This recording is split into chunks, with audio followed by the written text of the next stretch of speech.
until I rose my hand and I saw, I mean, not my hand, I rose my arm because my hand ripped off, but I rose my hand in the water and I was like, oh no, my hand's not there. You have to be willing to find the light though. You have to be willing to believe in yourself and to believe in your story and to believe that there's more than what you're going through and that what you're going through is going to bring you further into who you're supposed to be and your calling and find the good in it.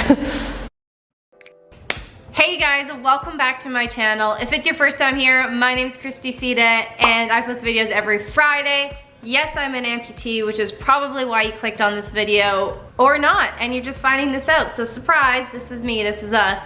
And today I'm going to be doing a Q&A with you guys, answering some questions about my arm, my stump, the pain, the recovery, all things stump related, arm related, whatever you want to call this guy. That's what we're talking about today. So, I'm excited to give you guys some of the answers that you've been waiting for because I get so many more questions on my questions videos or about phantom pain or about my amputation. I could go on for literally years telling you guys all the information. So today I'm going to talk specifically about the questions that you guys have asked about my arm and my stump and all that that entails, right? Okay, let's get into it.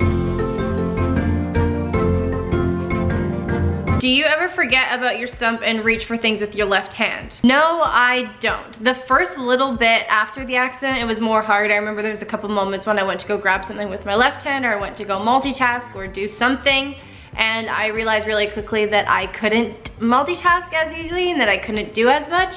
So I'd say to this day now, 5 years later, I'm totally adapted to either just going to do it with my right hand or putting it on my left arm versus going to grab it with my hand.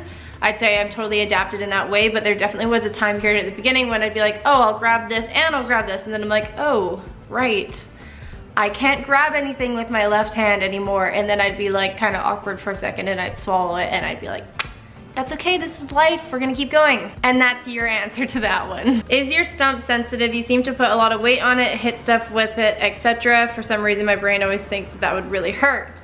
You would think so, but it's really not sensitive at all. It's sensitive to the touch on some areas, like the inside here is definitely more sensitive, but in terms of this bottom part, it's fully weight bearing. That's how I do push-ups and I put my weight on it and I hit it and I slap it and whatever you guys want to call all that stuff that I do sometimes. But, which this will touch on further questions that I had as well. But in my original amputation, they did move down all of the muscles in my arm so that I did have some tissue at the bottom here, so it is fully weight bearing. It's totally usable, hittable, slappable, whatever you want to do with it, I think it's pretty much fine. The only parts that hurt on it sometimes is if I hit like this outside point, but that's like a bone, so that's kind of like hitting your funny bone, I would say. That really hurts. And same with this same side, but as long as I'm hitting the end, we're good to go. Now, relating to that question, how long did it take before you could put all your weight on your stump when working out? This pretty much, I think it happened around about 4 months after when I really had the freedom to put all the weight on it, because the first thing after an amputation is obviously just waiting for your scar to heal, and rushing that isn't going to help anybody. So just wait till your arm is fully healed, wait till your stitches are recovered and your skin's grown over and you're good to go, and then I would start experimenting putting some weight on it. But I think for me it was probably about 4 months after my stitches were out, I was healed, I was clear of infections, blah blah blah, and I could finally do that again. Do you wear some sort of glove on your stump when it's cold out? I do. So my arm literally could freeze to death. Like it would literally just be one long icicle if it had the option, because it literally goes purple and blue and all sorts of frozen colors because it's got really poor circulation. When I get cold, this gets like 10 times colder and it literally goes purple. So my options with that is I have had some prosthetic silicone covers that I've used, but those go up really long and I don't necessarily need them as much. So I actually just use like dog sock paws or children's gloves. So like baby gloves that pretty much only have like this or that, and then you can just tuck into them. But I'd probably say I use the dog paws the most. They also have grips on them, fun fact, which is kind of handy sometimes. Handy, get it? But yeah, those are definitely helping me when it's cold out, because yes, indeed, it does get freaking cold. Phantom pains constant, or do they come and go? So I touched a lot on phantom pains in this previous video that you can watch up here. For me, I don't have them anymore, but when I did get them, they weren't necessarily constant. It was more of a come and go, so they'd come in like you know when you get a cramp or something, it comes all at once and you're like, ah! That's how it was for my phantom pains. It would come and it'd be like, ah! So, yeah, definitely not constant. Yes, they come and go. How much pain did you feel when it ripped off on a scale of 1 to 10? And I'm gonna answer this one at the same time. What was the exact date, time, year the accident happened?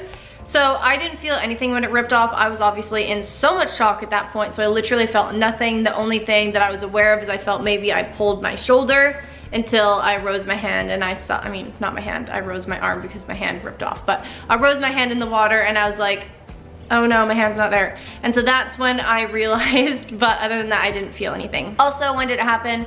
June 30th, 2014, 5 years ago. Do you have to take breaks from working out because of pain in your stump? I do, but I wouldn't say it's necessarily pain. I would just say it gets tender, or it just, I'm really cautious because it's thicker here and smaller here. So if I'm doing a lot of like curling and I'm constantly aware of the weight that's like pulling down on my arm this way, that I wanna be careful of, because obviously I can break my arm or hurt my arm and I don't wanna do that. So definitely something I'm really cautious about is just paying attention to when it's tender, when it's sore. Some days is worse than others, some days is better. And so I just listen to my body and make sure that I'm being as safe as I can. But I definitely do have to take breaks in between exercises sometimes and in between sets, just because I wanna be cautious on how I'm feeling. Hypothetically, if you were a candidate for a hand transplant, would you do it? No, I would not do anything for a hand transplant. No, I'm totally capable. I'm totally happy with just my one and my stump, and we're good to go. So no hand transplant for me, no crazy prosthetics for me, just me and my stump, and that's us.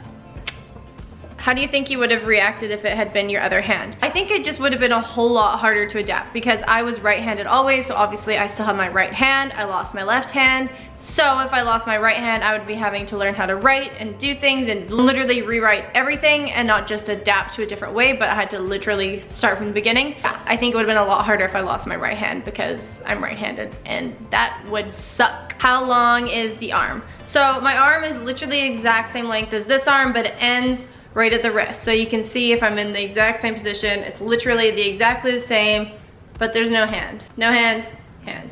No hand, hand. So same length, just there, I guess.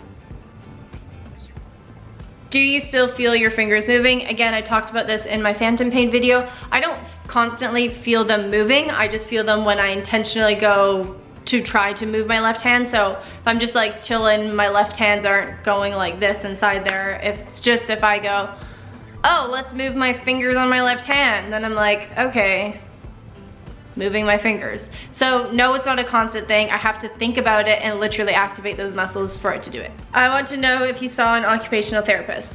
I did see an occupational therapist, but she wasn't like, she was great. She was amazing, a really awesome occupational therapist. But at that point, I was literally so stubborn. I wanted no help. I wanted no utensils. I wanted no adaptions, no nothing. I was literally just like, me, I'm gonna figure it out. I'm gonna do it. I don't need your help.